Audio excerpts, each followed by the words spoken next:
Hey everybody, just a quick word about rosin. I get questions about this all the time. And usually the question is, what rosin do I use, or what rosin do I recommend that a student use? And the answer is the same for both. 𝘀𝘴𝗽𝗃 light rosin. I like it because it's smooth. And when you're looking for rosin, there's a couple things to look for. One of them is, when you try it, does it make a smooth sound that makes you sound cleaner and better? Or does it make you screechier? Because some rosins add a screechy sound. I think of it like a slightly damp Jolly Rancher just being scraped across the strings. Has a lot of that to the sound. And I hate that. Some people like that, but I don't. So that's something to look for.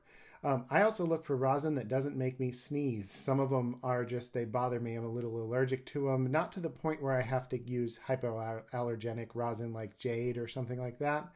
But still, some of them bother me.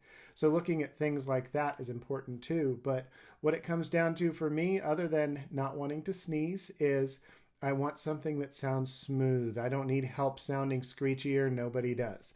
I want something smooth that helps me sound better than I would with a different rosin.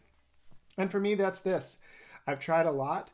There are certainly a lot of good rosins out there. This isn't the only good one, but the 𝘀𝘴𝗽𝗃 has been a really good match for me, and my students love it too. And one of the best parts is it's like 12 bucks, and you probably have looked around at some rosin if you're watching this video and seen how expensive they can be.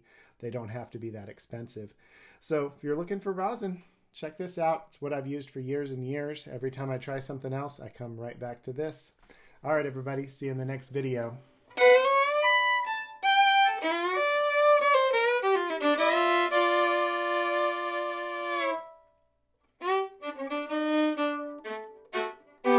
All right, bye.